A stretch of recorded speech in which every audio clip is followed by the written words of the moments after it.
Hello, everyone. On today's podcast episode,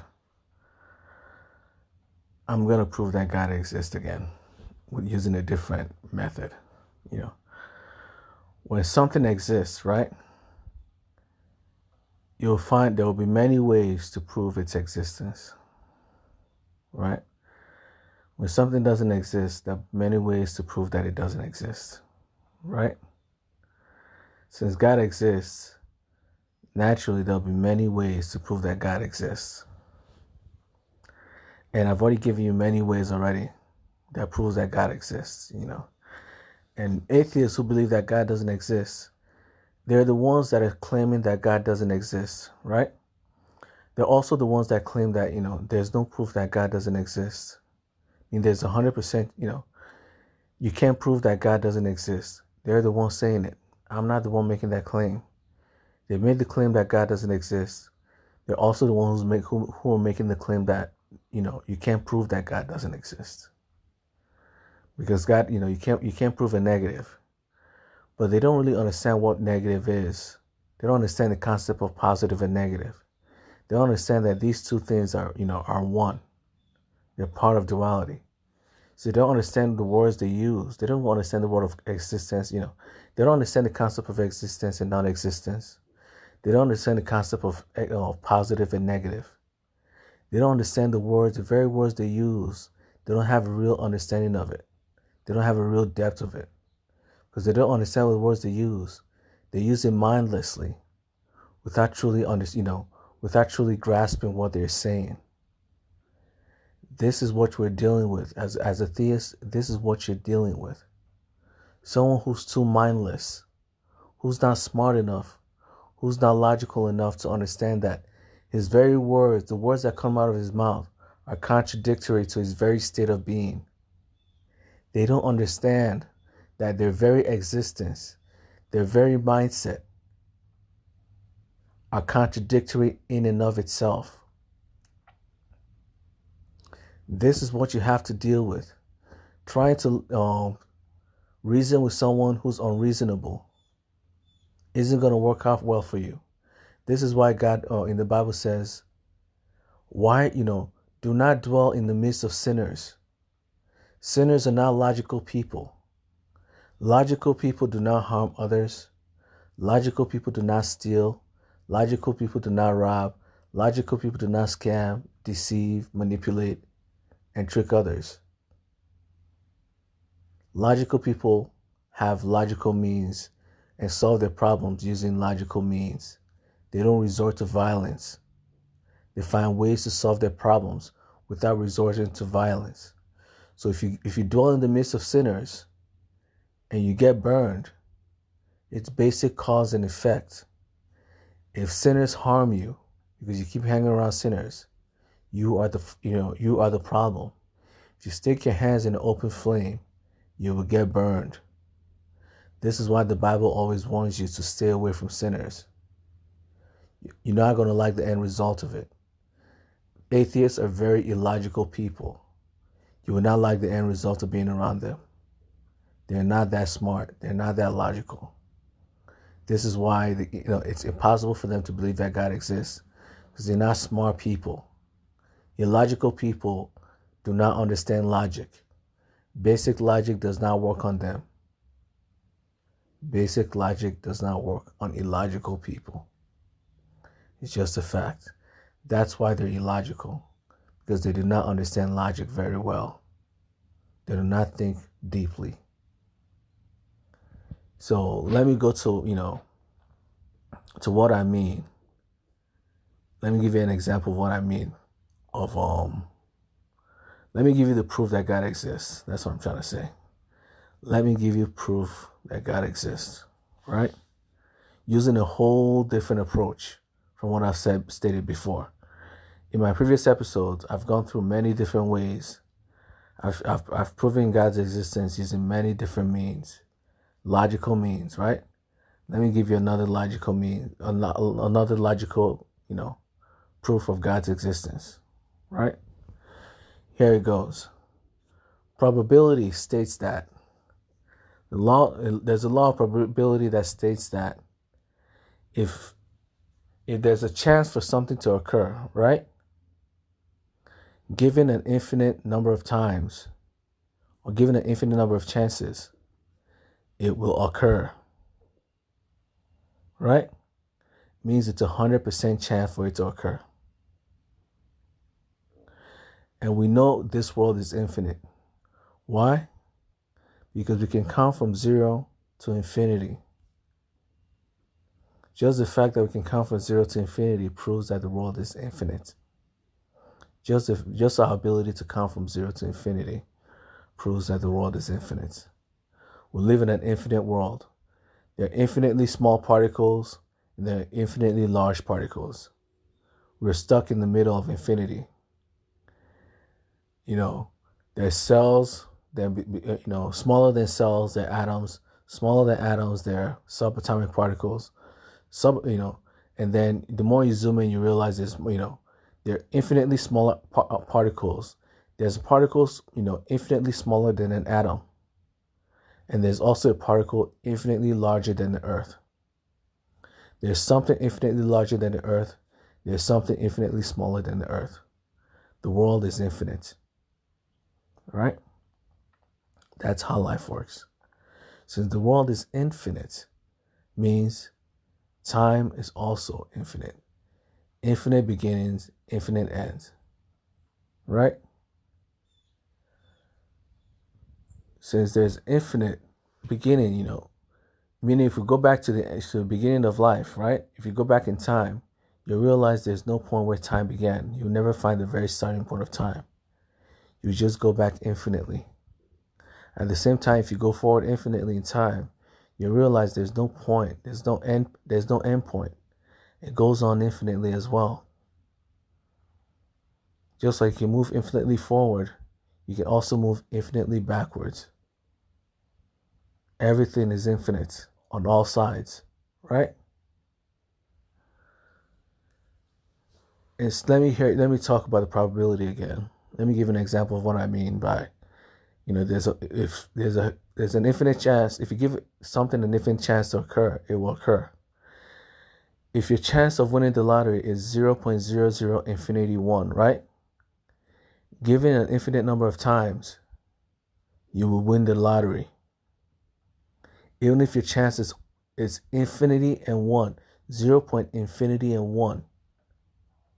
Given an infinite number of times, you will win the lottery. Right? So let's talk about God right now. If the chance of God is existence, if the chance for God to exist is 0.infinity and 1, what does that tell you? Given time, given the length of our very world itself, which is infinite, the chance of God's existence is what? 100%. Let's see how probability works. Meaning, with the traits of God, what was the probability of God existing in this world? What are the chances of God existing in this world? It can't be 0%. Infinite and intelligent. This is the property of God. Infinite and intelligent. Is it possible for an infinite and intelligent being to exist in this world? If the chance is just 0.1, it means given how long this world lives, given how long time is, the chance of God existing is 100%. Meaning, probability itself states that God's existence is 100%. There's a 100% chance for God to exist because this world is infinite. I can go into detail what I mean, but I'm already getting kind of tired. But you understand what I'm trying to say, right? Probability states that even if the chance of God's existence is 0.00 infinity 1, because our world is infinite, God's chance of existing is 100%. Meaning there's 100% chance that Yahweh exists in this world. 100% chance that we live in a world governed by God. We live in a world governed by God.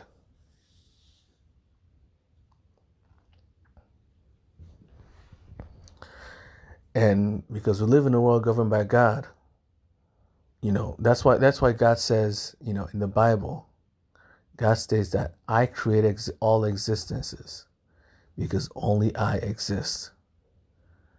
God, and by that phrase, when God says I create existence, all existence, it means non-existence as well. Why? Because for existence to exist, the concept of non-existence must also exist simultaneously. For the concept of left to exist, the concept of right must come together as one. Because without left, there's no such thing as right. Without the concept of up, there's no way to describe down, the concept of down. Without the concept of existence, there's no way to describe non-existence. So when God creates everything, when God creates existence, God also created non-existence as well. They came together at the same time. When God created nothing, God also created something at the same time. When God created something, God created nothing at the same time. So both existence and non-existence are one within God. God exists and also doesn't exist. And God, like he stated, creates all existences. Meaning the things, your imagination, all the things in your imagination, right? From your point of view, they don't exist. But from the point of view of God, everything exists within God. Everything exists. Scientists have actually been showing that there are multiple universes, right? And you know what they said about these multiple universes? That each universe has its own rule, its own laws that may be completely different from our laws. The laws that govern our universe may be different from the laws that govern that universe. May be slightly different. But yet, in our eyes, what exists are the laws that govern our universe. If someone told you that, that there's a world that doesn't behave like our world exists, it won't even cross your mind to say it exists. It doesn't. You immediately say no, it doesn't exist. That world is not real, and you're telling the truth. From our point of view, something that's not us, something that doesn't exist the way we exist, is non-existence. Is non-existence. Existence and non-existence are based off perspective. Just like far and near are based off perspective. Left and right are based off perspective. Hot and cold are based off perspective. Movement and non-movement, exists from perspective. What is far to you is near to someone else. What is big to you is small to something else. What exists to you doesn't exist for something else. What doesn't exist for you exists for something else. That's how our world works. Our world is a world of relativity, a world where perspective determines our reality. What we think is real is only real from our perspective, from the perspective of a different universe, from a perspective of a different world. We don't exist. Only that world exists. And every world, every possibility exists within God, because God creates all existences. Meaning, whatever imaginary world you have in your head, right? That world actually exists, but it only exists within God, not in this world. Because it doesn't exist in this world, it is not real. But God can create that world in a heartbeat. Because God can create that world is real. Right? Since God is capable of creating the world, because God is you, if you're capable of creating that world, if you're capable of imagining that world, God is capable of imagining that world as well. Because God is omnipresent. God is you. You understand? So that means whatever imaginary world you create in your head, that thing exists somewhere else within God. Within the body of God, that very imaginary world you created exists somewhere else. You can create, you can change the rules of the world. You can customize the world however way, whichever way you want. But that imaginary world, that's how powerful God is. That imaginary world that you created exists somewhere else within God. God sees that world. God experiences that world just as he experiences your world. Because God is the creator of existence and non-existence. Meaning, in that world, only God in that world exists. We don't exist. In our world is the equal and opposite. Only we and God exist. That world doesn't exist. Relativity determines, what exists and what doesn't. Perspective determines what exists and what doesn't. From the perspective of an atom, we don't exist. All an atom sees are other atoms, other particles at their size. We, our massive bodies, which are composed of many atoms, do not exist from the point of view of an atom. That's how life works, From the point of view of an ant, we are giants.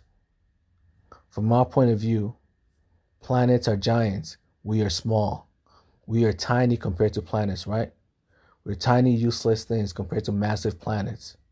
The planets are massive. The galaxies are massive. The universe is large. And we're so tiny. Guess what? Compared to atoms, we are the large ones. We're the ones that are largest, galaxies and universes. They are the small and tiny, useless things. Yet, both of us exist simultaneously. But from our point of view, right? We don't see atoms, means atoms don't exist.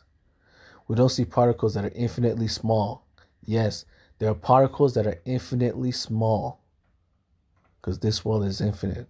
Since this world is infinite, there are particles that are infinitely small. And since we can't see those particles, they don't exist in our eyes. There are also things in this world that are infinitely large. For example, God. Because we don't see God, many people automatically believe that God doesn't exist. Yet our entire body, everything in this world is God. That's how this world works. Perspective determines reality. What we see as real is only real from our perspective. What we see as near is only near from our perspective. What we see as large is only large from our perspective. And what we see as small is only small from our perspective. Perspective determines what life is. What we see as life is only life from our perspective. From a different perspective, it is death itself. It is a non-living thing. Perspective determines life in this world. Perspective determines reality. Reality, existence, and non-existence are two sides of the same coin. Once you start understanding how duality works, once you start understanding how this world of duality works, you start to realize that the chance of God existing is 100%. 100%.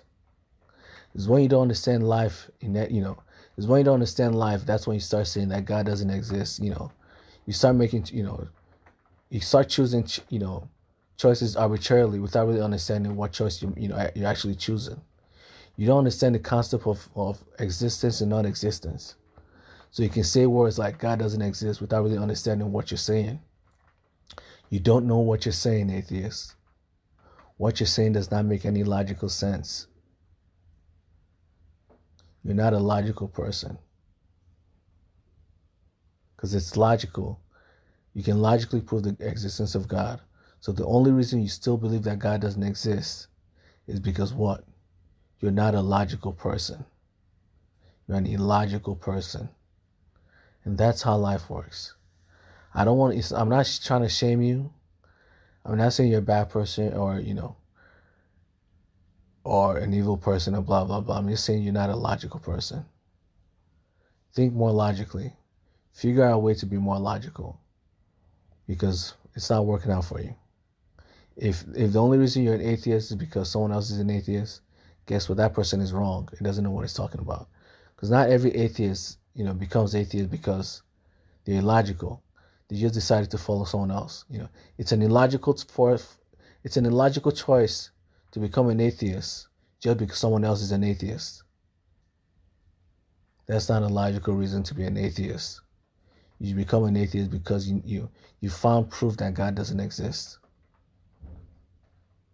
Or you found proof that, you're right. But the truth is, you don't really understand the concept of existence and non-existence.